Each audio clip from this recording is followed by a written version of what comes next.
Hi, I'm Bailey. This is Bailey Talks, where I talk, you listen, and hopefully we both learn something along the way. No scripts, no filters, just unique conversations. Let's see where we end up. Thanks for thinking of me. Oh, way better than a raw egg, for sure. I don't know why. How are you feeling after that raw egg, Kai? Oh, I could just feel the texture of it in my mouth for a while, and I just hated it. But that was terrible. there was like a lining in my mouth. I can't believe you Yeah, it did was that. disgusting. That's fucked up. Yeah, it was so bad.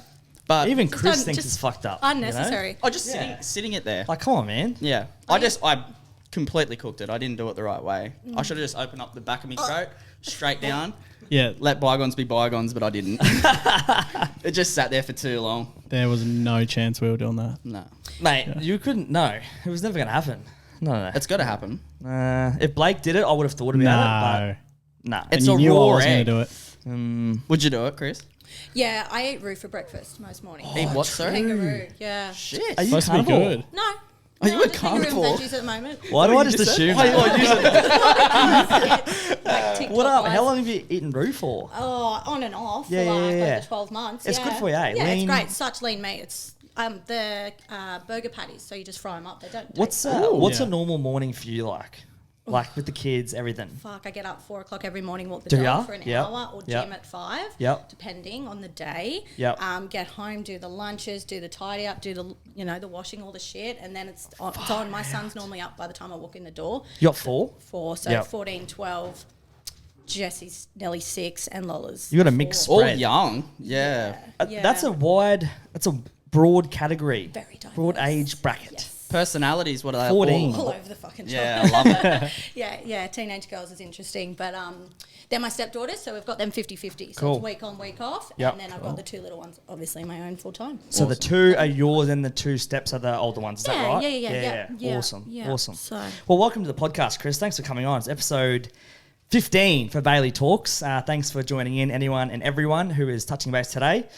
Chris, thanks for coming on today. You've got the boys here, Kai, Blake. Just want to pick your brain a little bit today. I'm excited. I know I messaged you a little while back and I was keen to have you on to hear a little bit about your story, but also get some of your, not only advice, but your thoughts that go into what you do for work. The first thing that I read about you was that you are a development coach for young women, or a mentor for young women, which I think certainly something that I haven't seen a whole lot of. I think nowadays, as a young man, we see a lot of men who are trying to work into that space. But as far as women go, not really as many.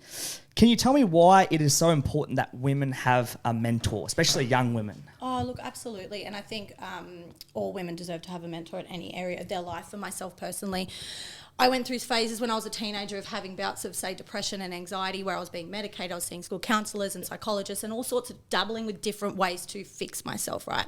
So when I was younger, whilst I was doing all these things, nothing really freaking changed. Like I was still sitting in all of this self-doubt, people-pleasing, fear of judgment, fear of failure, all of these big limiting beliefs that then correlated to my adulthood life, that then correlated through to motherhood and being a business owner in all sorts of areas. So what I found when I started my own self-discovery journey, which started off like most people with, I think, like self-development books, podcasts, all that sort of thing, was that nothing was still changing. So I was doing all the things on the outside, right? I was doing, the walks and the steps and the gym and here, there and everywhere, but nothing was actually changing internally in how I felt about me. So I started working with a life coach. And that's when I recognized that life coaches essentially have no limits or bounds in terms of being governed by a body, like a psychologist might going through getting a uni degree, things like that. So for myself, in the way that I mentor and the way that I coach women, I've got no rule book. Like I'm here with you, for you, serving you as a woman, how I can help you. There are no limits. So the ripple impact of that is fucking huge. Like when I say I work with women, that ripple impact goes through to their husbands, to their children, to their sisters, to their parents, their own parents kind of thing. It just continues to ripple and ripple throughout their lives. So that's where it sort of started. That's from, interesting. I guess. I sort of feel like for your goody two-shoes or someone who is looking for a psychologist or a mentor or someone, a lot of the time you'll need some sort of degree, or if you're struggling with depression, anxiety, you want to go see a doctor or someone with credentials that maybe can help you. But I think nowadays in particular, it's changed a lot, where not only by learning through your own experiences, but there are ways that you can teach yourself online now and through your own struggles, where you can become that person where you can mentor, coach young people, which is clearly what you're doing. Yeah. Just give me a quick rundown of your backstory, sort of like growing up. What were you like at school? Friends, how was school for you? Have you been a Newey local for a while? I have, yeah. Yep. Yeah, really long time. Haven't left here, actually. Yep. My parents are from here, as are my grandparents on both sides. So for me growing up, I think I probably will take you quite a while back to when it started, when I was 8, when my parents divorced. Yep. Now, I don't currently have a relationship with my father, and I don't believe that I will, and that's something that I'm really passionate on speaking to, is changing the narrative on what relationships are to you, just because, you know, blood is thicker than water, family is family, all that shit goes out the door when you no longer tolerate poor behaviour, right? And that doesn't have to mean that, like, my dad was a bad man. He wasn't. He was a perfectly hunky-dory, fine man that did care for his children and did love me. But it wasn't to the degree that I felt that I deserved. So when they separated, he was what I call an every second weekend dad. So happy enough for him. He was happy with that result, dropped us off, picked us up. That was that. Didn't show up for netball, didn't show up for the school shows, didn't do any of that stuff.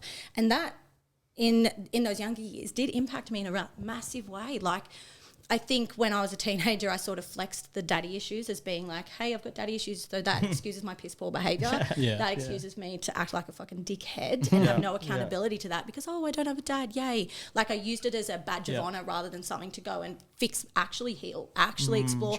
Why am I wearing this badge? Like, this is actually my responsibility to change. So until I started seeing that and the power that comes with radical responsibility across all areas, as well as being really fucking clear and honest with myself in what I want and where I'm going, that didn't change. So I wore that badge for way too long, which meant that I was a bit of a rascal.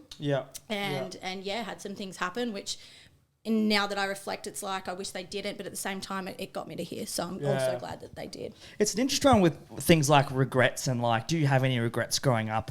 And I agree with you. I think like a lot of decisions in life that you make, whether it's right or wrong, they shape you for who you are. I know it's a bit philosophical, but a lot of my decisions I've made in like reflecting on my history, like the poor decisions I've made, as much as they were terrible decisions or I've done the wrong thing or I wouldn't do that, wouldn't do it again, it's definitely made me who I am. And I know that I'm a better person for the mistakes that I've made.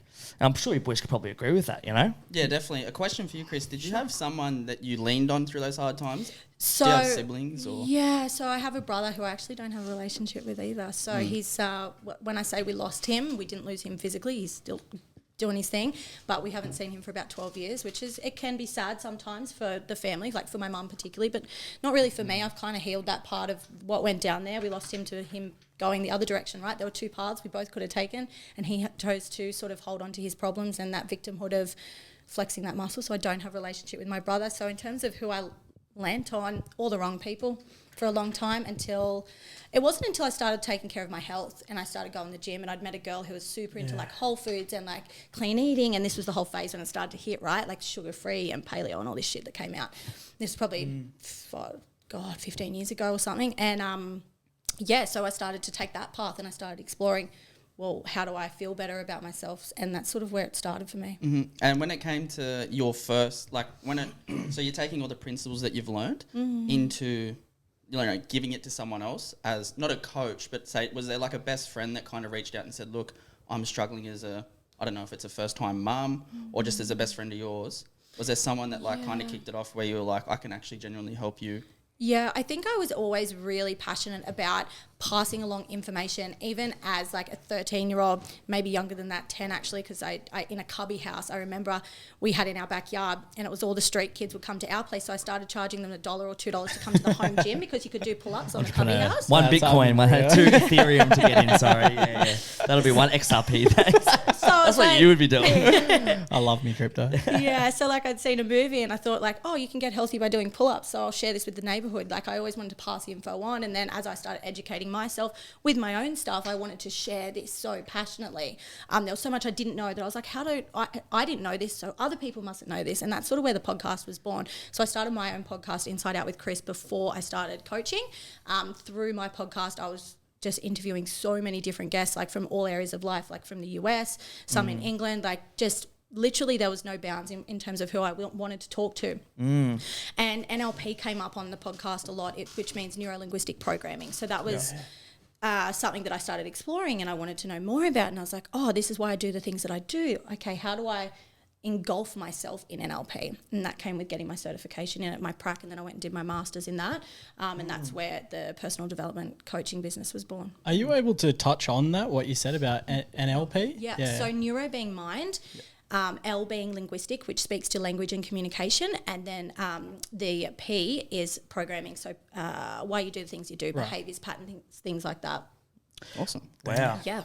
So let's run it back a little bit as well. So you got your kids, you got your partner. What's your partner's name? Sorry, Steve, my what husband. does Steve do? Steve, we have a shipping container company, which is a whole You've other got a conversation. beautiful family. Yeah. What's that like being a part of that? Yeah, it's awesome. I worked in that business for about 7 years. Yeah, cool. Selling containers Australia wide. So Yeah. if I know too much about shipping containers. Yeah. Have you always been quite business driven? Like, do you think that's something you've learned over time? Or? Yeah, I think so. I think I always wanted to be in business. Yeah. It was just that self-doubt, that fear of failure, all of those like limiting beliefs. Before I went and dealt with that, I couldn't really launch Are it. you still running your pod? Is your pod still Yeah. How do you find time for that? And what have you learned through your years podcasting or time podcasting? Like, because just very quickly, I feel the exact same as you. I've been doing this for not very long, but I've just enjoyed just chatting with people.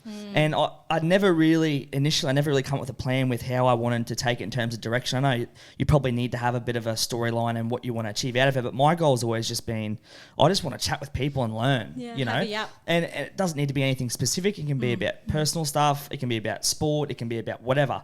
And I just think it's good for people to be able to have those open conversations. And that's what I'm trying to do. So how's it been for you? Yeah. Sort of similar. So it was just about getting really real and raw and delivering authentic conversations that would leave you either feeling inspired or empowered, or a takeaway that you'd be like, oh shit, didn't know that, and now I do know, kind of thing. And over the years it got a little more clear around being more about what I do, which is emotional intelligence and personal development and mental health and things like that. It started off more so I was a stay-at-home mum for a short minute, got really bored of that really, really quickly, so I started the podcast within that sort of era of my life. And that season just showed me that that's not what I wanted to do. I always thought like the stay-at-home mum gig would be mad and I'd love it. And it's like, oh yeah, yoga mum, go to pool parties. I got my pram. Fucking sucked. Not for you. Hated it. So the podcast sort of was started there, and I was like, oh, I want more. That's so good. More. Yeah. Tell me this. Over time, doing your mentoring for particularly, we'll focus on young women. What are some trends and what are some things you've noticed that have changed significantly over the last 2 decades from young women back maybe when you were younger versus what you're seeing now? Oh my gosh, heaps. Comparisonitis is just it's horrific. Bad, hey. You just literally hand up. Yeah. I do it, boys. We all boys hand up. Yeah, we all do it. Comparisonitis, right? You open your phone from the moment you open your eyes. Yeah. First thing you do, roll over, scroll. You can't help it. You're checking Instagram before you've even gotten up to the bathroom. Like, fuck, she got me. Like, there's no way that you're She's already read my mind. That is very true. And then what? You're unconscious. So we operate from our unconscious mind 95% of the time, right? So all the behaviours, all the things that you do, you don't even know you're doing it or why you're doing it, but it's already happening. So if you've opened your phone, you might think, oh, I just open and shut, just check if there's a notification, right? But you've seen 3 or 4 posts as you've scrolled. Your unconscious has dropped that in. There might be someone that's doing more than you, someone doing less than you. So that means you're judging someone to start your day, or you're looking at someone drawing on comparisonitis to start your day. Like, how are you choosing to show up for yourself from the moment you wake up? I resonate with that so much, and I'm not saying, because that's something I really work on, like as myself, but it's so hard to not do that. Yeah. So let me ask you this: what do I need to do to not fall into that trap every day? Put your phone in the other room. You'll still get up to turn the alarm off, but it's that little cue and anchor into, I've put it here for a reason. That's fucking annoying. I've got to get up to walk to it. Sure. But as you're walking to it with your mood being like, shut up, this alarm, you're walking towards something going, okay, I'm not going to pick it up. That's a nice trick, boys. That is Just go in good. the other room with the alarm Start on. there or get an alarm clock. Yeah, and leave it downstairs. Leave it somewhere completely away from you to start the day. Yeah, we'll just get a missus that wakes you up smart every morning, 4 a.m. gym. It's just such a hard one, because I've thought about it and I've listened to many people say exactly what you just said, but it just feels like Is it though? it doesn't affect me, kind of thing. Like I know it probably does, like you said, subconscious, but like I obviously don't put the phone in the other room for, you know what I mean? It feels bad enough. I felt like I would have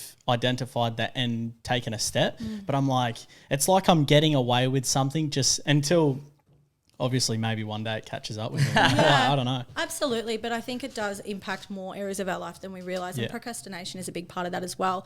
The scroll hole that we get in, we might go on a tangent and find something, be like, fuck, how'd I get here? And then you don't know how to get back, and you can't unknow what you know then. That is called the rabbit hole.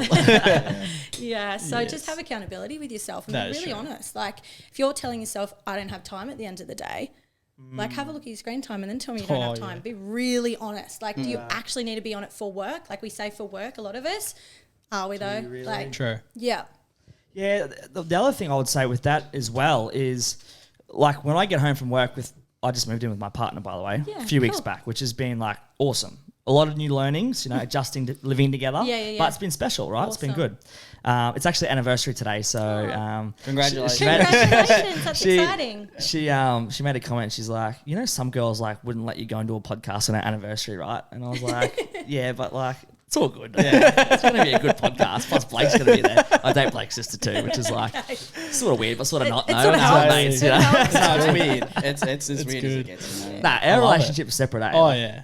He probably talks shit about Probably has to be. Actually, it is. You were a bit sus of me at the start. This is Yeah. coming out a bit more. Samara told me you were a bit unsure of me. Yeah, put it this way, the first time I met Bailey, so I think I got home from a tournament or whatever, I'm just sitting at the kitchen bench, just eating food or whatever, and then the garage door opens, right? Yeah. And Samara, and I hear another voice, Samara's walking in, I hear another voice, I'm like, oh, this must be that guy that she's dating or whatever. Oh, no. And all I hear from a distance, I'm like, oh, I'll just shake his hand or Oh, whatever. no. All I hear is, Blakey, how are you, brother? How you been? And I'm thinking, damn, who is this I must guy? have met him before, eh? And I love that from that moment, I could see obviously how genuine you are. Yeah, like you're yeah. one of the boys. Yeah. And yeah, I felt like, yeah, we definitely get along pretty well. Yeah, for sure. But back to what I was saying, sorry, Chris. When I get home from work, me and Samara fall in the trap of just, like you said, going on our phones and not talking. And we've come up with this rule where when we get home, when we make dinner together or whatever, that we put our phones away at the kitchen table and we eat dinner together and just sit there and just talk. And it's something so simple, but already over the last couple of weeks, I've noticed like a massive difference with just... You forget to engage with your other half sometimes. You forget to sit there and just talk, like simple questions like, how was your day? Like, how have you been? Like, what did you do today? Yeah. For months, over the last 6 months, we've really forgotten, like we forget to do that. Everyone forgets to do that.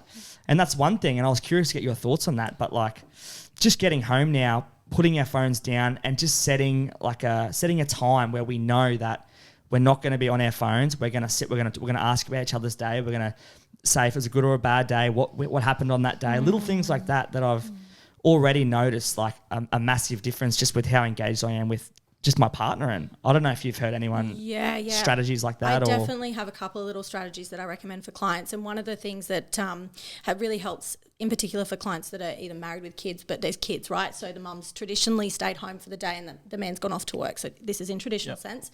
And what I found with mums is they're waiting for that 5 o'clock or 5:15 or whatever time the husband said he's going to be home. They're sitting there, they're waiting. And when he walks in at any point past the time he said he was going to, they're already shitty. And then he's shitty because they're shitty because he's like, I went and did all this. And she's like, I've done all this. And it's this whole resentment thing that builds and builds. So if you let that play out, then you're not accountable to making it change. So then you both, nail hits a head and you're just like, wait, is that the term? Nail hits a head? Yeah. Hammer hits the nail. Something like that. Anyway. And then there's this big explosion. So to change this, and it's a really fast, easy way, it's dropping into just holding each other for a second. And it sounds a little bit corny, but when he walks in the door, for men listening, like take note, and for women listening, take note on this and talk to your husband about it or your partner. But when you get home and you meet at the end of the day, actually stop whatever you're doing. No phone calls as important, no washings as important, no even around the kids. Let the kids see this play out where you prioritize each other. It's healthy for them to be at your feet going, Mum, Dad. They want things, but let them see you both meet each other in that and actually just let them witness you holding each other. It's just 30 seconds of time where the woman will traditionally drop and the man will just feel like, oh, like I'm home. So whatever's going on that day, nothing's as important as that. That can be a really simple way to empower each other to get closer and connect more. Another thing is Brene Brown. I'm not sure if you guys have heard of her. She's, I don't know what you call her, but she's studied shame and all sorts of different big emotions over the last 25 years. And she speaks to something that her and her husband do, and that's the 80-20 rule or the out of 100 rule, where during the day they'll flick each other a little text at the end of the day to be like, I'm at 10, and she'll be like, cool, I'll be your 90. I love this rule. Yes, right? I have heard of this rule. Yeah. Sorry, continue. Yeah, so my husband and I have used this at times where I'm like, babe, I'm at a 5, and he's like, I've got you 95. Even if, or he'll do the same and be like, I'm done. Like, I'm tapped, and I'm like, cool, I got you. So it's just about having each other's back, and the other person recognizing that I might be at 50, but he might be at 5. He needs me to pick up, and I can do that, and he's the same. Yeah. So just having each other's back in that way before you go and bitterly like attack each other or have underlying, well, I've done all this and you've done all this, me. It doesn't work that way anymore. It's not going to play out in a healthy way. Until you both are out of 5, and then it's just like, what do you do then? Do you space or I think boundaries and the non-negotiables, right? Like what I recommend to clients is there's no point having an argument when you're both seeing red. Yeah. No outcome. There is no outcome. There's no result. Do you want a result? Do you want a successful relationship, or do you want to stay in it? If you want to stay in it, go sit somewhere else. Just remove yourself and just drop into what you need to drop into. Calm yourself down, find your happy medium, and then meet and find something like constructive criticism. You can learn to have a healthy conversation. And this is something that I'm also super passionate on, is anger is a healthy emotion. Over time, we have created, and whilst I don't condone violence in any sense or way, over time we've created a sort of sense of men can't be angry because that makes them bad. That's mean. Don't yell at me. It's like they're not yelling at you. They're yelling because they're mad. True. And there's nowhere for a man to place his anger. So I think it's really important for women to also recognise that sometimes when a man is angry, you can let him release that in a really healthy way. Like go and punch a boxing bag, or go into the pool and scream underwater, or go for a run, fast as you can, hard as you can. Get the anger moving through your body. Linguistically speaking, emotion is energy in motion, the word itself. So move the energy, right? So if you're feeling something big, you go and release that. So for a lot of women, I think when anger sort of is erupting, they'll get really defensive and be on the attack because, like, you can't talk to me like that anymore. That's wrong. That's bad. But sometimes there's a difference between a man just feeling his feelings, and his anger is actually his vulnerability. Like, I heard a quote recently actually was in order for you to be a master of your emotions, first you need to face the monster of them. Yeah, that's so interesting, hey. And I really love that technique that you mentioned, because I've spoken to Samara about this as well, and it's I think it's a great idea for people, because you're not always both going to be at 100. And if you can communicate that across to your other half, and if they're in a position where they can give you a bit more, or it's just about negotiating through that, talking that through. Let me ask you something else. Wait, can I have a quick question? Of course, mate. Shoot. When it comes to each person that comes to you, signs up to your program, do you meet with their partner as well, their spouse, or so you just go female? So what is it?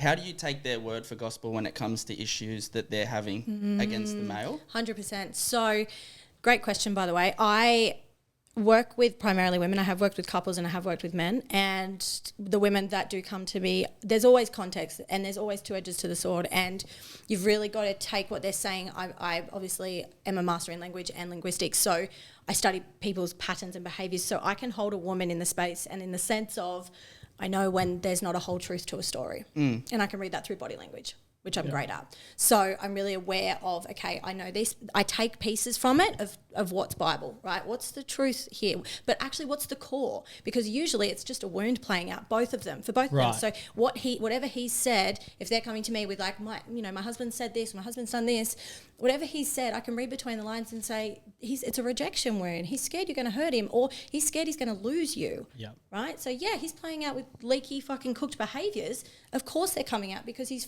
in fear. And if you look through the lens of, and this is how I would coach a client through this, look at him through the lens of your son. What would your son do if he was afraid? Should go throw a tantrum and go, right. yeah, that's good. So he's throwing a tantrum because we all have our inner child that plays out in our behaviours. Right. And for most men, and I'm sure you guys could relate, you're probably told to not cry and be quiet and don't be too noisy. And when you're angry, that's wrong and that's bad. And don't explode, don't do this, don't do that. So those behaviours have been suppressed for a long time. So when you become an adult and you're in a relationship where it's probably healthy, right? Yeah. And you feel safe. So when you feel safe, you can actually be who you are at your core, which is the little boy parts do come out to sort of play, I suppose. So for a woman that's receiving an explosion, she's going, whoa, what's this? It's not actually at her. It's just the little boy version of him just wants to be seen and heard. And he's like, I don't know where to place this anger. I don't know where to place these big feelings, right? Yeah. So I can read between all that, which I think I think I'm quite good at. I won't lie. Yeah. Well, I mean, when you've been in it for so long, you'd see a lot of cases, I'd imagine. Yeah, and I've got a son, so I get it. Yeah. And do females come to you specifically at, say, when they're at 70%, they're like nearly at wit's end with their partner, or do they come there I've had a few different people. Yeah, all areas of life. So I have helped a high-end escort in Australia get out of the business who was basically just dying to get out of it, had no idea. It was kind of like she was leaving the army. That's how big of a deal it was, the PTSD and the trauma to come out of a world where money was just limitless and things like that. So I've helped someone like that. Mums in business, mums not in business, just the stay-at-home mums that are just looking to feel happy again and want to feel like they love themselves again. Not worthy comes out a lot. I've helped multiple women create businesses as well, like step out of the corporate world and step into new businesses. There's no real niche that I'm sitting in, and I love that because I do work with women from all facets of life. But of course it ripples. Their husbands are impacted. I've had one of the husbands once actually contacted me to say, like, you don't know me, but you've worked with my wife, and can I just say this is the happiest I've ever seen her in our whole marriage. Wow, that must be really moving for you and Huge. rewarding, because they're the results, you know, from your end. And question for you would be, how do you separate yourself from being so involved in other people's relationships and then step away and then get back into your own world? Is that difficult for you? Yeah, so I've got a couple of tips because other mums have sort of asked me this question in terms of how do they put the wife hat on to the mum hat and to the business hat and things like that, and that's what I refer to it as the multiple hats that we wear every day. And for me, sometimes like I'll start my morning at 6 a.m. with clients and I'll finish at 9, and then I've got to take my son to school, and then I've got, you know, a full day of work, and then I've got the mum hat on and like the wife hat and all the things as well. So I can really resonate with that. And having anchors during the day is really, really helpful. So for me, my lunch break is go outside, sun. It's just sunlight by the pool. I do a bit of a reset. So usually my afternoons for admin and for podcasting and planning and stuff. But I need a reset because there might be some really big traumatic things that I've been talking through, and it's heavy. Heavy. It's heavy. It's hard sometimes when you're going to sleep and your mind's ticking, and I'm someone that is a nurturing human, so I care about these women. I genuinely want to know they're okay. I genuinely want to know how the convo went when they sat down to talk about different styles of communicating and setting boundaries with their family members or their husband or whatever. I genuinely want to know that stuff. So, it does play out a little bit in terms of I think about it, but I've got some, I might have a dance party in the kitchen with my kids, or I might go for a walk with my husband, or we go for dinner and have a wine, like stuff like that, I suppose, where you're just changing the environment, changing the state.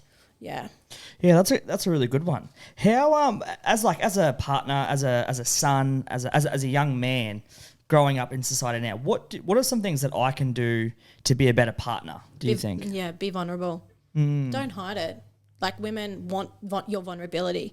If they see your vulnerability, they see your love. Like, when you suppress and hide it away, it's going to get you absolutely nowhere, because I can tell you now she's creating a gazillion stories as to what is going on, and then there's what's actually going on. And you might just be feeling something, right? You might be thinking about something that happened yesterday with nothing to do with your partner, but you don't feel like bringing it up or talking it out because you weren't taught to talk it out. And for men, most men don't want to talk it out, right? Yeah. So be honest and just say, this is what happened and I'm processing it. And that's enough. That's all we want to know. Yeah.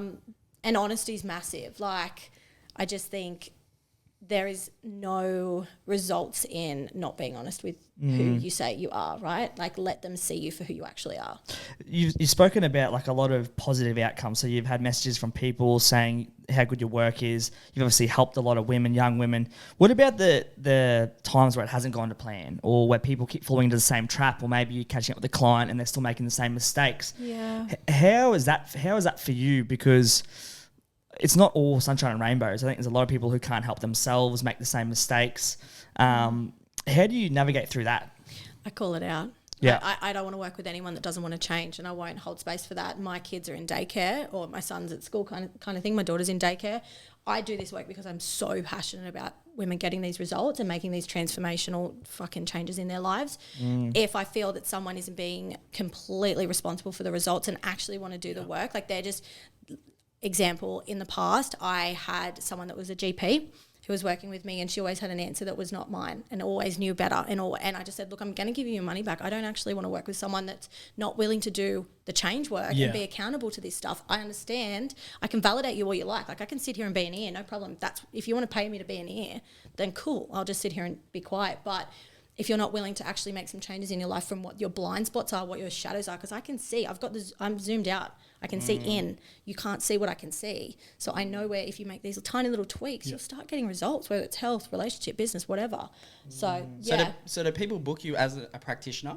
Is that how it works? As a coach, mentor coach. Yeah. So it's online. Online. So Do you ever do face-to-face? Yeah, I have done with Newcastle people for sure, Yeah. but not traditionally. I don't need to. Yeah. It's on Zoom. Most of it's on Yeah. Zoom. And the difference in how I sort of operate to what I believe a lot of coaches don't do, and what I found when I was younger, I'd leave the psych, the counsellor, whatever I was going through at the time, and I'd be going through something fucking huge and I'd have all these emotions. And then I was like, okay, see you next session, time's up. So for me, I utilise an app called Voxer, which is a messaging app. So it's like a walkie-talkie. And you can record voice notes up to 15 minutes. Oh, cool. And they have access to that for the entire time they work with me. So we can talk shit out as much or as little as you want. It can be something like, I don't know what dress to wear to a party, or this is what happened when my husband got home and this is what I'm feeling, and can you help me like have a constructive chat with my husband around this? I'm like, cool, let's do that. Within reason, of course, because I'm busy. Have you ever been asked to speak to a partner? Yeah, for sure. And do you turn that down, or do you do I'm it? absolutely open to it. I've had a couple of different couples that I've spoken to together where the woman was working with me and the man's jumped on, and I think it's great that they actually want to be there for their wives. Like they actually want to fix it. They don't want, like, they're coming on because they're like, I don't know what to do either. Like, no one's teaching me. And they've gone and they've said, hey, go get this mentor, or the wife's pitched it. Like, I want to work with this chick. You know, it's not cheap to work with a mentor or a coach. Yeah. It isn't, but that's intentionally because you need to be accountable. If I was free, or if I was $11, or if I was a subscription payment plan, like $100 a month, you're not going to change. You actually have to be stretched, both physically, emotionally, financially. All the things. And can people pay? So, obviously I have a one-on-one session with my psychiatrist. It's never enough. I usually only get what I can think of off the top of my head, and then we go deeper. Is that something that you offer in regards to, so if we get 3, so I pay for one of your services and I'm like, can I see you next time? Does it turn into a block? Do you pay for blocks? Like, as so a it's coach, 3 months or 6 months, Yep. right? So 3 months is a little more intensive in terms of how we go with each Zoom session as such, but relatively they're both exactly the same. It's every week, 50 minutes on Zoom. After 4 weeks, like I've got some clients I've worked with for 2+ years, right? So they just keep adding, and I'm cool with that because new level, new devil. Every time they grow, you know, I've got a mentor as well, so I keep growing, I keep evolving and expanding my own self-awareness. So of course my clients are going to experience that, and the women that I've worked with for that length of time, like they just continue to reinvest, but there's always new things coming up for them. One of them started a business and decided, oh, I fucking hate running a business. Cool. So we discovered that. Now she's in the middle of trying to sell the business so that she can actually just start the stay-at-home gig, which she's like, I thought I wanted the entrepreneur sort of lifestyle, but I actually don't. I just wanted it because everyone told me I should. So, it's the same, so 3 or 6 months, and for those clients that are long term, they've now got 12-month contracts or mentorship programs as such. But it's every week, Zoom 50 minutes. If you've been with me a long time, then sometimes that's a 30-minute phone call because we move at a different speed, man. Like the way that I talk to those clients that I've worked with for 2+ years, sometimes it's 15 minutes. They're like, okay, done, and like, cool, see ya, that's all. Like, You're married? yeah, yes. What do you think it's like being married to you? Hell no, it's Because like I'm sitting here, right? I don't mean that in an offensive way. I No, mean like it would be almost a bit overwhelming being your other half because you almost not know too much, but you're so emotionally intelligent. I'd love to chat to your other half about how he navigates through like conversing with you. Is that difficult for him? No, or? he's a pretty highly intelligent man, and he's very emotionally intelligent himself and pretty self-aware. And he's my biggest supporter. Like I wouldn't have done any of this without my husband paving the way of supporting me and just having my back with everything. No idea has ever been too much. He's like, you want to do that? All right, let's do it. How do we do it? Let's make it happen kind of thing. So very grateful for that. Yeah. Tell me about your coach. Who do you see for your coaching? Yeah, so I actually see at the moment, and this has changed over the last decade, I've had multiple different mentors. Again, new level, new devil. Just because I'm not working with someone doesn't mean they're not good enough for me or that something's changed. It just means that I'm growing and I've outgrown that coach in a way that I know what they have to give me and I'm moving on. So I'm working with Elizabeth Ann Walker, who actually is the trainer for NLP on the Gold Coast and who I did my master's with. I would define Elizabeth as a fucking walking encyclopedia. This woman can read you before you can read yourself. She just has an answer. Like if you're sitting like this, you could tell by your body language what your mum, what was a problem for your mum, what was a problem for your dad. Like I'm good at body language. Like I'm good at studying people and eye patterns and things like that. I'm pretty confident in that. If you're good, give me one thing for all 3 of us right now. Oh my God, no, I don't want to. Give me one thing. That costs money, Bailey. No. Hey, I'm happy to pay. You're my card? Where's my card? XRP, here you go. Actually, no. Give me one thing for all 3 of us. It can be anything about what you've noticed about. And fuck, I hope my body language has been okay. okay? Because I'm fucking. But sitting don't get here this like- wrong, guys. It Okay. can be anything. Doesn't have to doesn't be matter. deep. Doesn't have to be. It can be wrong, right? Doesn't Yeah. matter. I don't Could want just- to. I don't want to like ruffle any feathers. No. If it's Maybe terrible, just do if one we- for If you Bailey. don't like it, we can cut it out. I think Yeah. Bailey, Yeah, that just do you had a fairly good upbringing. I think that you're pretty white picket fence and good boy behaviour, and you might have been a little bit silly as you got older, but that you're a good kid. The good Yeah. kid award.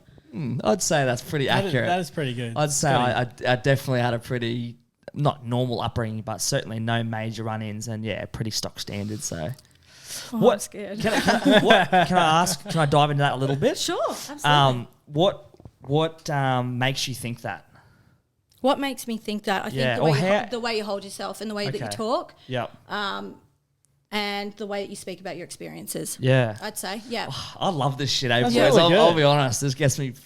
It gets me fired up. Good. I think you're the quietest out of the bunch, so I think your sister outshone you a little bit growing up in ways that aren't negative at all. She was just good at whatever she was doing. But Yeah. I think you're probably really good at something that your parents were proud of you for, and continue to tell you how proud That's they were true. of you. Yeah.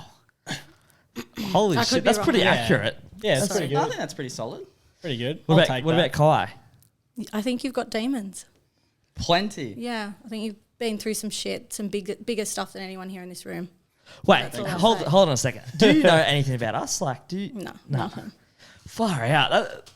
That's pretty. It's very. Definitely, you've been through Oh, the yeah. most of Yeah, us. yeah. Yeah, definitely, it yeah. definitely of the most. Yeah, most yeah, of us, yeah, yeah.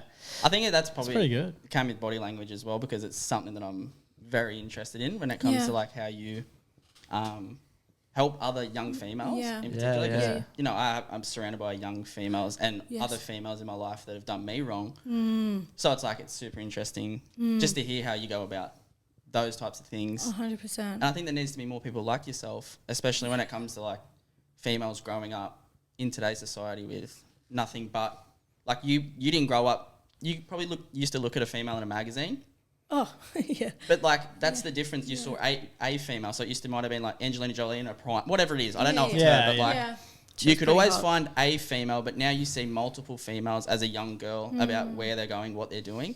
And yeah, I think that's why I wanted to jump on today and listen to how you Yeah. conduct yourself when it comes to females and like the trajectory in which some females, especially in youth, are traveling. Absolutely. I could have gone two ways, and I had every opportunity to go the other way, right? Yeah. Like, golly gosh, it could have happened. So I was pretty lucky. I had three male best mates who, at the time when I was about 16, 17, who dug me out of a pretty deep hole without even meaning to. They just basically let me be their friend and let me hang out with Wow. them, yeah?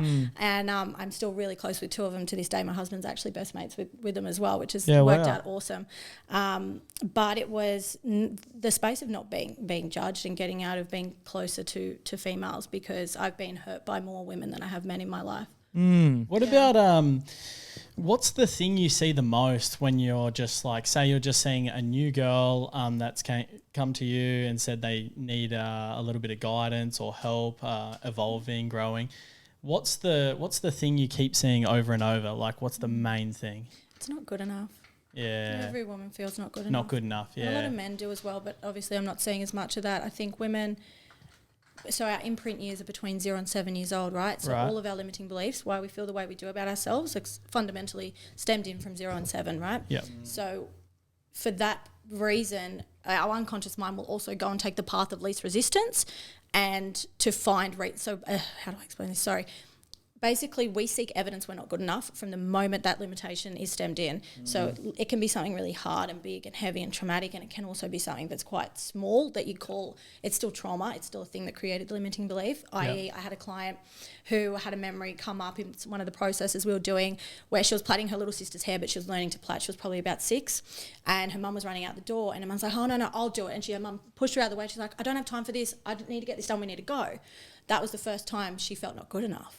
And so after that, your unconscious will literally take a path to find evidence that you're not good enough and to confirm the limiting belief. It can't process that finding the evidence is bad. So like I can tell you all the things, or you could tell yourself all the things that you think that you're not good enough at, but then go and tell me all the things that you are good enough at. Go and make the good enough list bigger. You won't be able to, because you've got your whole lifetime of searching evidence to confirm you weren't, until you have the awareness, and until that shadow is, the unconscious is made conscious. then you'll start going, oh no, okay, I can see myself here. I'm going down a pattern. I'm going down, a route that's going to confirm I'm not good enough. So I'm going to find the areas that I am good enough. It's a shame people don't do that very well, though. Like a lot of people don't know how to recognise that, and a lot of people are naturally quite negative. I wanted to ask you as well: Are you spiritual? Like, do you believe in God? I wouldn't. No, I wouldn't say I believe in God. I believe in something. I Yeah. don't know what that is. I believe in believing. I believe Yeah. in having faith in what we can't physically see, touch, feel. Yeah. But what it is or who it is, I don't know. My kids, I grew up Catholic, going to Catholic Yeah. school and stuff. Yeah.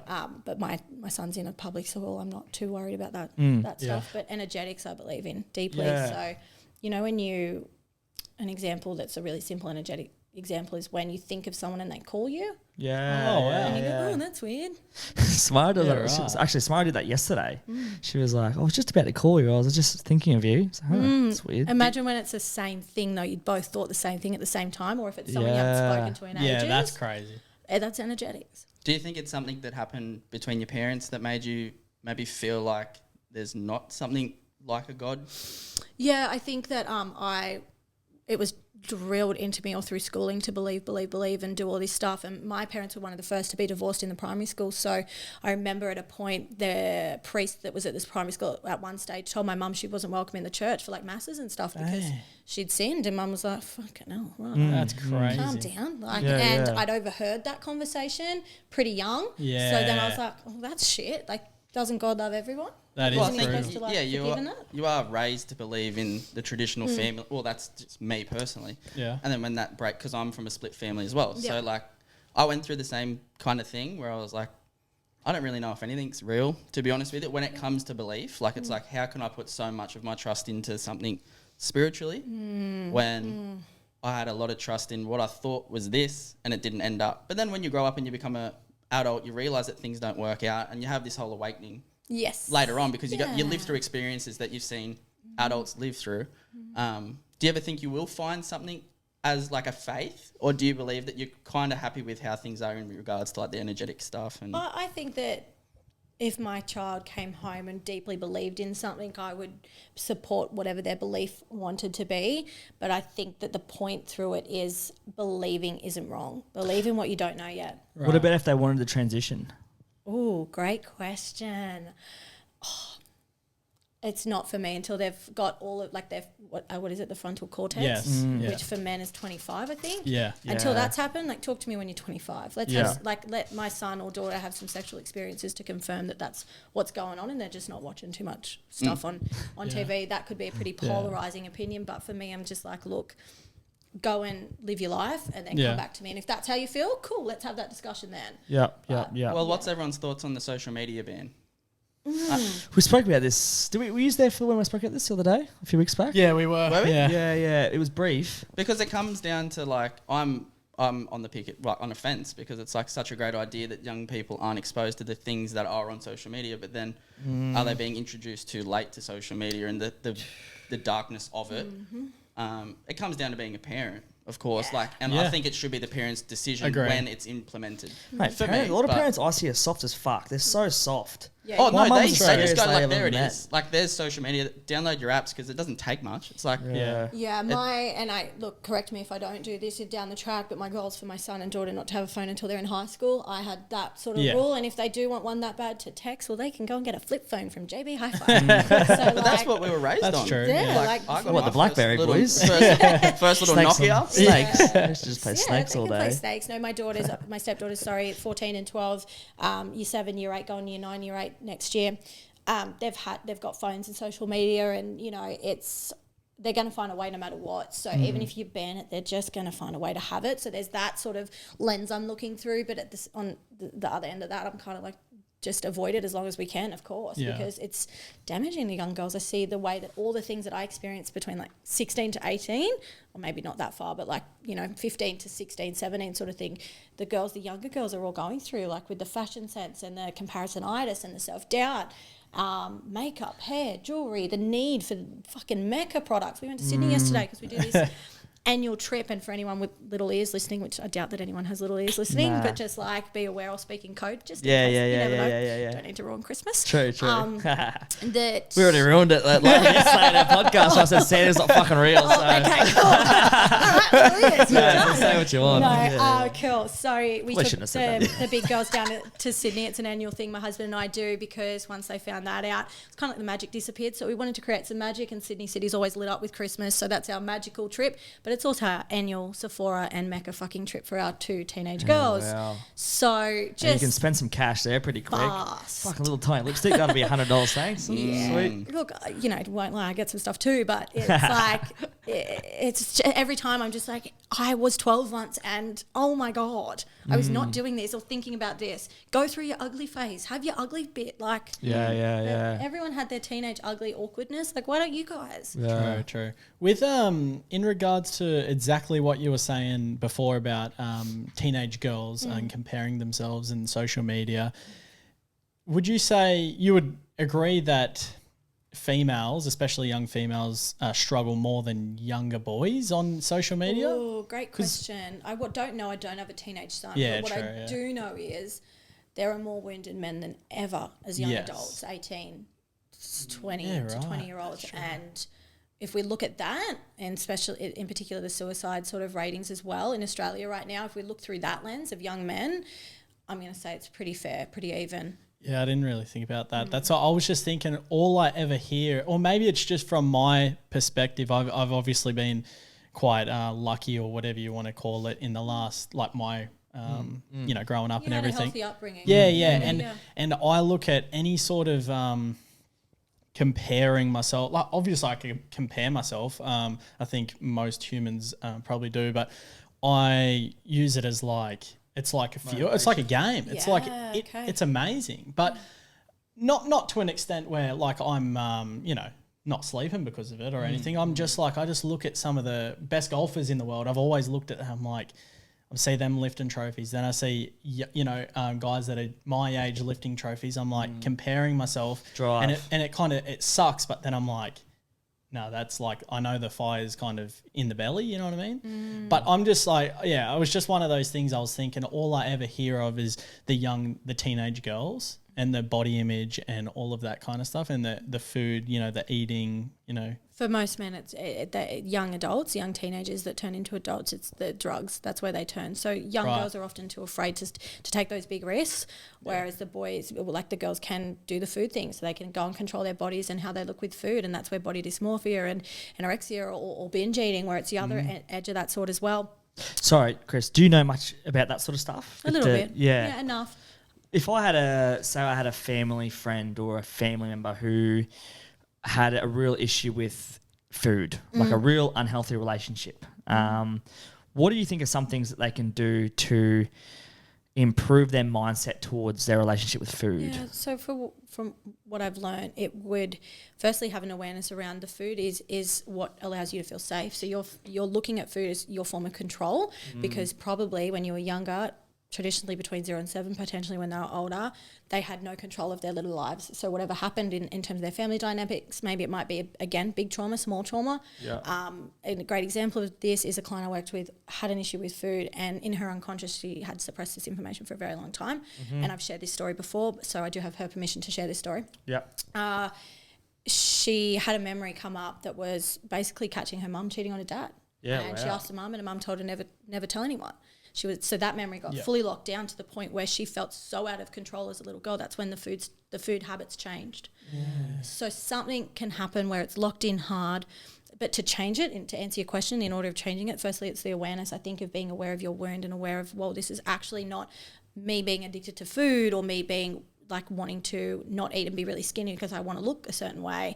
It's actually me finding control, and in control I feel safe. So what else is available to me where I can find control in feeling safe? Can I go the other way where it can feel safe, where it's like what can be really healthy for my body? Can that be the safety thing? And I think also changing changing your behaviors, you need someone to call them out. You need someone that's not a family member or a friend, because a friend wants to love you, a friend wants to nurture you, a friend wants to hold the space for you because they see your potential and they never want you to go back to the bad part of you, right? So they're going to not push you too far because it's like, oh, I don't want to let them down, or don't want them to like shy away. So that person needs a coach, or they need a mentor. They need someone they can share these crazy wild thoughts that they're having with, and someone to go, hey, let's try it this way. If this doesn't work, let's try it another way. That's my thoughts on it. That's really good. Yeah. Yeah. There's so many different things. I was gonna touching on the food thing. If you had, because that's also where if I was speaking to a mate that was, you know, in a tough place or whatever, maybe it's because I'm pretty passionate about like healthy eating or just being healthy in general. I always look at, that's the first point I always look at. It's probably not the right thing, but I always look at like if someone was struggling mentally or something and they're eating terrible and stuff, just because I know about it, I always look at that. Like, is that something that you would pass on to another person? Or you've touched on, you know, the healthy eating and stuff, but would you help them with that? Sorry? Like, yeah, for sure. And I could share my insights on it. Like, I'll be completely honest. I've tried every fucking diet, fad, book, cookbook, thing, gym program, everything under the sun. I get bored easily, so I like to change shit up, and I don't like to hold on to anything that doesn't serve me. Relationships, healthy habits, whatever it is. If I'm not getting a result or I'm not enjoying it, then I'm not going to do it. I don't hold space for it in any area of my life. So why should I with food or diets and things like that? If I get bored of the kangaroo for breakfast, well, I'll change it. There's no harm in that. So sharing that with clients, when they've got a question, I'll answer it, but not as a nutritionist, dietitian, naturopath. Exactly. But I've worked with all these people, so I'll say, hey, get in touch with this person. Right? that's good. Or go read this program or download this ebook. Like, this really helped me through this area of my life. Because different seasons, like I've had, like if you look at my life in the last decade, my God, like I've had so many different seasons. Things change quick. Yeah, fast. Yeah, right? really quick. Yeah. Do you have, it's always a bit controversial, but do you have many people that come to you that you may think that are a little bit overprescribed in the pharmaceutical area? I was going to ask that. How refine the question? Do you do you believe feel in like I was going to keep it real simple and be like, do you believe in like prescribed medications? Right, yeah, that's perfect, yeah. No. Nope. Right, yeah. And it is controversial, and it ruffles feathers every time I say it. Anxiety isn't real. It's a fear of the future. Depression is suppressing emotion.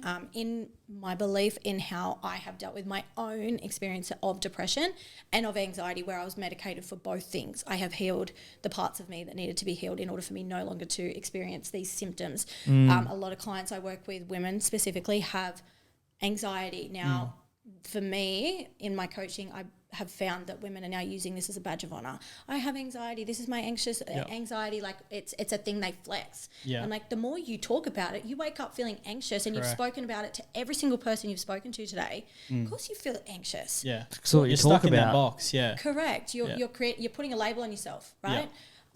Limiting limiting belief. I went to the doctors the other week with my son just to have a checkup about something, and I gave him a milkshake and a cookie before we went in, and it's my own fucking fault for doing this. But we dealt with the thing that we were speaking to, and then Jesse was just bouncing off the walls, and I mean literally jumping off the bed to the wall and to this, and he's like, have you thought about ADHD? And I'm like, yeah, so he's just had a cookie and a milkshake. He's off his head. He's like, pupils are dilated. He can't think straight, see straight.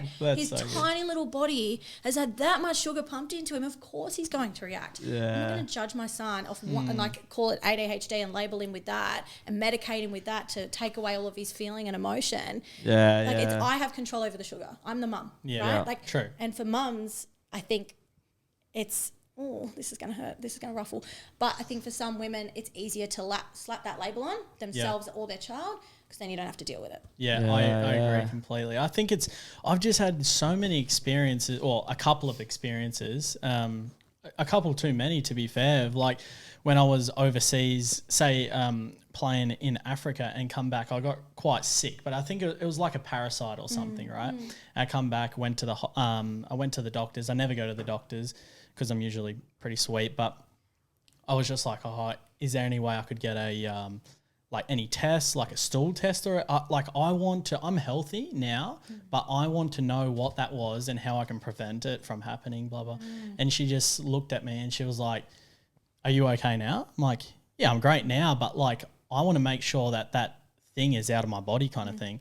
And she just pretty much dismissed it and then went on to tell me that, like, I can't believe that you had been to Kenya without these vaccines. And it was such an eye-opening experience because I thought, and I just played along, oh, yeah, right, write it down. Like, are you serious? Like, you didn't even address what I came here for and paid you the money for. So I walk out of the clinic going, well, I just need to have these 5 different vaccines to go to Africa for a week next time. You know what I mean? Like, it was an eye-opening experience, and I feel like, to be fair, like even talking to mum and dad about it, and I don't know if it's the older generation or whatever, people are starting to nearly wake up to it, I feel, but it's like it's very hard to look at that and think critically after all of this time where they've been either taking this medication or it's like it's tied to their. It's like they're defending it sometimes, I feel. Yeah, for sure, because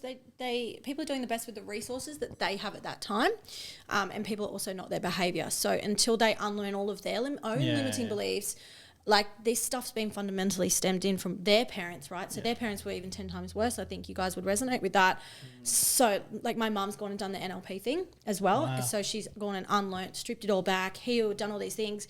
But I know that, and for a lot of people that go into NLP, and especially with the masters at the level that we did in the room with Elizabeth up on the Gold Coast, you walk away going, what is life? How do I have a conversation with anyone I know? Like how, and you do come back to like yourself and your grounding and things like that. But especially with the family dynamics, it's like sometimes people talk and I'm like, there's no point. I'm not going to change your mind in one conversation. I don't have the energy to show you how to change. So if you're happy, I'm happy. So when You're right. when it comes to anxiety and depression, as someone that's had it yourself, and then to find yourself now eradicated from it, would you say? Yeah, absolutely. How do you then blanket the term that it's not a real thing? Yeah, so the symptoms are real. Your symptoms when you feel anxious, I personally would experience shakiness in my hands, in my breath. I'd go bright red, I would be sweating, I would feel like I'm going to vomit or pass out. Like it was real symptoms that would appear in my body, right? But the thing, until I started identifying what was actually the root cause, what was the thing that triggered me to feel or activated me inside to feel this way? Was it my own wound? Was it someone else projecting? Was it an experience that brought up a past response? So for me, I started developing symptoms of anxiety after I was, this is a whole other story that I won't go into today, maybe another podcast ep, but I was assaulted. Would love to have you back, Chris. Sorry. I was assaulted when I was younger by a woman who I cared about deeply. And I mean, black and blue, like it wasn't a good time. And after that, I developed symptoms of anxiety. And it was a trauma response. So it was a nightmare or it was someone raising their voice at me and I'd never had anything like this. So these symptoms carried on for X amount of time. I didn't even recognise it as trauma. I didn't know what trauma was until I started exploring mental health and self-development and all that sort of jazz. So for me, until I started having an awareness of I feel out of control, which is why I'm experiencing these symptoms, how do I regain control? So what works for me, and for some people that I've worked with, it's cold water therapy. So ice bath, swimming in the ocean, grounding, so putting your feet on earth. Find grass, find dirt, just get your shoes off and put your fucking feet in there and take some deep breaths. It can be as simple as that. You might need to put ice cubes in your mouth and just like go outside and close your eyes, like dance it out in the car, get in the car, scream as loud as you can, like get the thing moving out. And those anchors for me were the strategies I needed. Some people might need other things that really work for them, but for me, and this was when I was off medication. I couldn't do this on medication, mind you, because the feelings were taken away. Like I felt symptoms, but they weren't as bad, so I didn't really think I had to deal with it. Yeah, right. So when it comes to those things that you use, for you that works. So I've taken anxiety medication since I was probably 16, maybe. Okay. Haven't stopped taking it and it's changed my life. Great. Absolute, like, could not change it. Awesome. And eventually I will go off it. Yeah. But especially when it comes to men's mental health, I realised very early that I'm not feeling great and that due to trauma I can't escape, really. that it's really beneficial for me to continue to take what I'm taking. Yeah. Went off it just without no fault. I just stopped taking it, and the severe side effects you have when you get off it are like terrible. It's like any other pharmaceuticals have changed my life because I've actually come a long ways from where I was going. So I just found it really hard for you to go through what you call anxiety and depression and then blanket to say that it's no longer a thing and it's just like the emotions. Yeah. I just find that really hard to like digest, Yeah, especially and because that's I also fair. know like other males that like mates that have lost their life for not getting help that were anxious and depressed as well. It's just, I don't agree with that personally. And that's a huge generalization on my part, mind you. And the other part of this is I'm curious if you were to go off your medication in a safe environment where you could be held and actually process all of your major traumas that have happened in your life in a way that you could be held. Like that's going to take some time and maybe some big energy to play out, right? That could be a week in Golden Bush with a mental health group, right? Where you get to actually process the things deeply, right? And if it's benefiting you, awesome. If it's benefiting the people in your life, and for anyone listening, like I feel this way, if it is benefiting you, but one day it might not no longer benefit you because the feelings might still be coming up, or the thoughts, if they're not feelings in the body, they might be thoughts that exist, and that might grow old in terms of, okay, something else, I've got to do something else here. And that's where letting the emotions come up and letting yourself go through that. Yeah, for sure. I just think it's been massively oversaturated, the term, which kind of sits poorly with people that suffer from it legitimately. Sure. Understand that. So I think every time you open your phone or something, it's like, oh, I'm feeling depressed and anxious, and then you give all your time and energy to helping people, but it's no more than just a feeling, like you said. It's not actual anxiety. It's not like having panic attacks getting out of bed. It's not being able to operate, can't go to your work, can't go to your job, and then you introduce slowly to pharmaceuticals, which all have their place. Like Western medicine is one of the best things ever, but it's also a curse for a lot of things, but yeah, that's just kind of something that it's hard. It's a tough conversation to have, especially since we've just been shown that not all pharmaceuticals are great, or like the people behind them aren't spending their money correctly. But yeah, I just wanted to say that because it's something that's very close to me. Sure. And I appreciate that. And I think that everyone's on their own timeline, right? So like for me, I was medicated, and I used to essentially encourage anyone to do that. Go and be medicated. If you don't feel good, go and, this is the way to fix it, right? I did have to go to the fucking depths of my own demons. It was traumatizing almost. If you had been looking through the lens of watching me, what I went through to heal, you would be quite shocked at what I had to go through to get where I am today. But once you start that journey on your own time, when you're ready, you got to be ready, and you got to want to face those deep parts of yourself. And do you refer people that say they're suffering from those things to psychiatrists? Absolutely. But what I'm saying is, like, if they address these things with you in a session and they say, I'm feeling these things, do you automatically say, don't feel those things? No way. Not like, sorry, not as blatantly, but I'm just saying. Do not fucking feel like that. Ever. Do not. It's just like one of those things that, like, it'll come up with most females, most males. We'll just say, like, I'm feeling anxious, depressed. Yeah.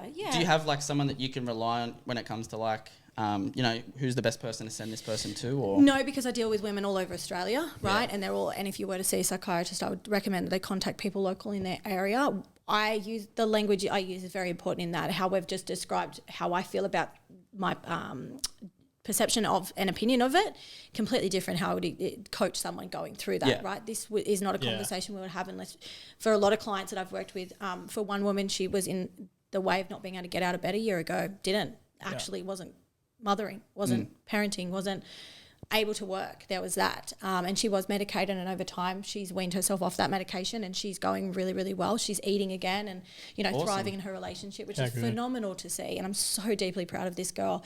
That's credit to you as well. As a coach, you know what I mean? For getting someone to do that, it's not easy. Yeah, but there were parts to it where she had to reset like her health and the stuff she was putting in her body. So she saw a naturopath as well. I reckon, like I said, I need you to see this person. I can't teach you this stuff. Yeah.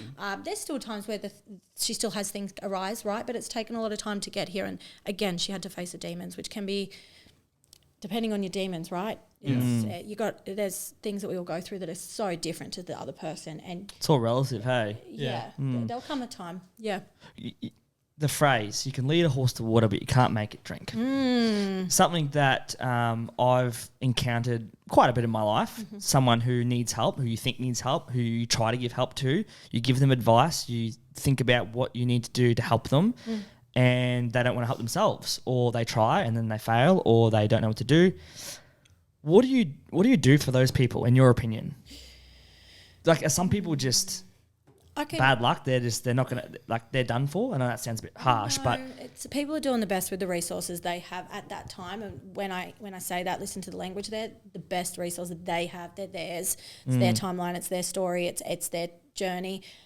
You can't force them to change if they're not willing to even see what's wrong with them. And that's your thing, right? So instead of making it about them, maybe it's about you wanting them to be someone they're not. And can you actually decide that might not be the person that either you want in your life anymore, i.e. my dad, my relationship with my dad, he wasn't a bad bloke.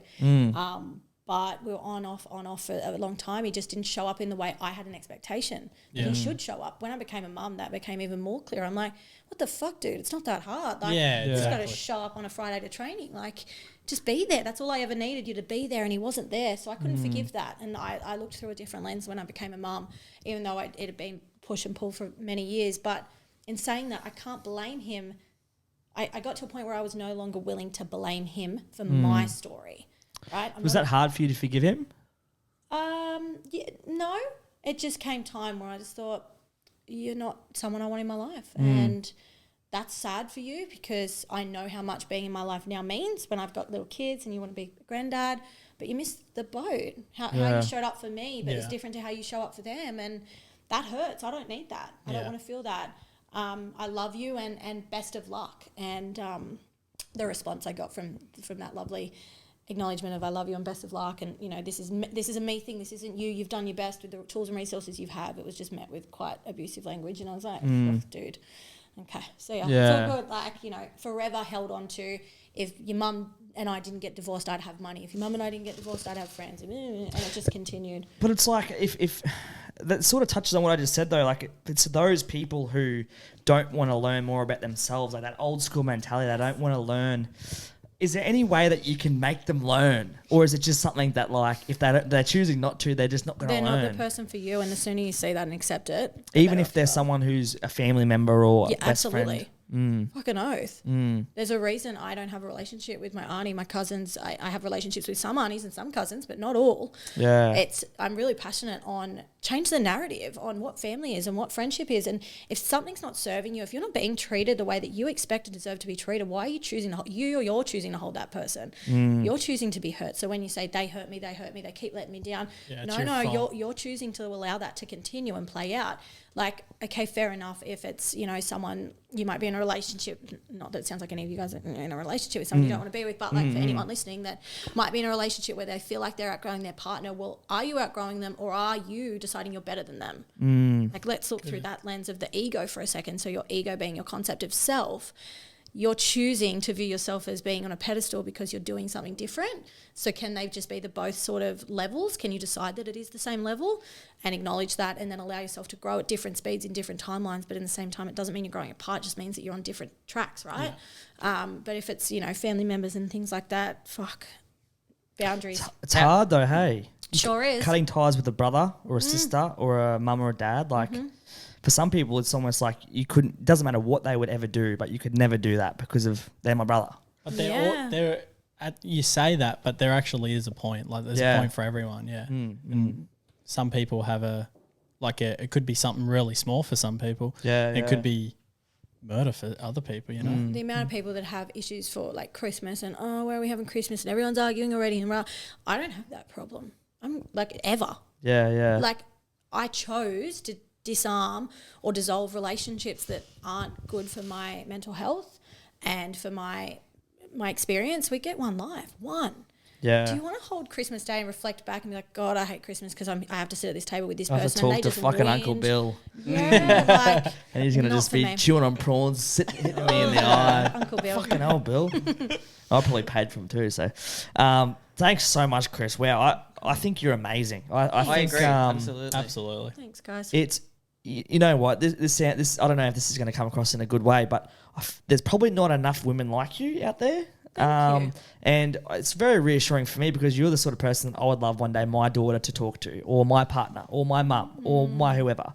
And it's really nice to be able to sit here with someone, particularly a female, who I can really resonate with when Thank you. at times I feel like I can't resonate with some women. So I really like your approach, your mindset, and I really like the work you're doing. And yeah, a lot of respect to you, and obviously thank you so much for coming on and sharing some of your story, and also just helping us learn a bit more about people and women. And there's so much to unpack, and it's a big chamber of information that I'm really interested in learning more about, but I certainly know that there's a lot that I don't know. So thanks so much for coming on, and Thank you for having me. it's been amazing. Before we finish up, Chris, Christmas plans for you? I know you just said that it's you time, it's your family time. What are you guys doing for? What's your next few weeks look like? We're heading up the farm Friday, so that's up the north coast with my Nice. husband's family to his farm, Cool. which I cannot wait. We've got the Polarises up there. The kids run wild. That's Yeah. unreal. It's all a lot of fun. So I'm really looking forward to getting away and just like silencing and just being present with the family. I cannot wait. Yeah.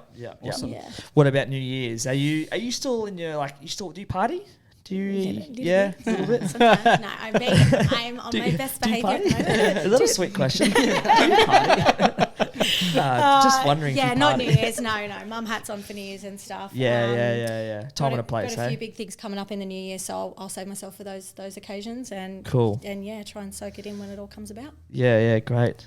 Gentlemen, thanks Thanks for having us. Any other questions, Awesome. boys? Anything else? No, you lovely to just meet wanted you. know? You're doing amazing work, and I think it's Yeah, it's so it- good. Yeah, I think there should be more conversation in regards to, especially females' mental health. For sure. Exposure to like those small things that we were talking about before, and men and female having open discussions as well. I think it's pretty important. I think it's easy Yeah. for men to get together and gas bag and talk, and same as Yes. females sometimes to talk about men when men don't have a voice. But it's actually really insightful. And I think Bailey done So a great good. job of kind of having that today, and Mate, hopefully I feel steering like more of fucking, that. I was just all over the place, and I like to go on tangents, as you can tell. But fundamentally, I like to touch on lots of different things that pop in my head. So No, I think that was the reason I liked this conversation was actually because so much. I don't know if it's just clickbaity things or on reels, or maybe I'm just flicking through TikTok too much. In the to be fair. unconscious mind, mate. But Put like it I in the feel other like room, there's mate. there's so much stuff on, and absolutely, I'm sure there's a place where males can be quite toxic, obviously, as any human can. But there's so much. Well, we talk about it too. It's like frowned upon to be masculine and grow as a man. That's a whole other podcast episode. It is. It It's is. something that I'm But passionate touching about too, on it, it's just like it's so. I was really, I was kind of blown away by the way you met in the middle. Like you kind of, I don't know. When I listen to some other people in your position or your line of work, I feel like it's nearly like shooting down one side, and I felt like you just married that up so well, which obviously I appreciate so much. And it'd be awesome to obviously anyone I know and any of us know would love to recommend them to see you. Thank you. And look, for anyone that found this conversation at any point a little bit activating, triggering, like DMs are open, let's have a chat sort of thing. And yeah, I think if there's one takeaway I would love for everyone to take out of this conversation, it's that vulnerability is your fucking superpower for men or women. Vulnerability is your superpower. If that looks like anger, let the emotion anger play out. Like it's actually healthy. Be sad, feel your feelings. Let vulnerability be the key in your success in all relationships. All right, you heard it, guys. Slide into her DMs. If anything has activated, triggered, got you angry, it doesn't matter. Give Chris a message and she'll look after you. Thanks very much, guys, for listening this week. It's chapter number 15 today. This will be out next week. Hope you guys have enjoyed. We'll see you around. Peace. Hi, I'm Bailey. This is Bailey Talks, where I talk, you listen, and hopefully we both learn something along the way. No scripts, no filters, just unique conversations. Let's see where we end up.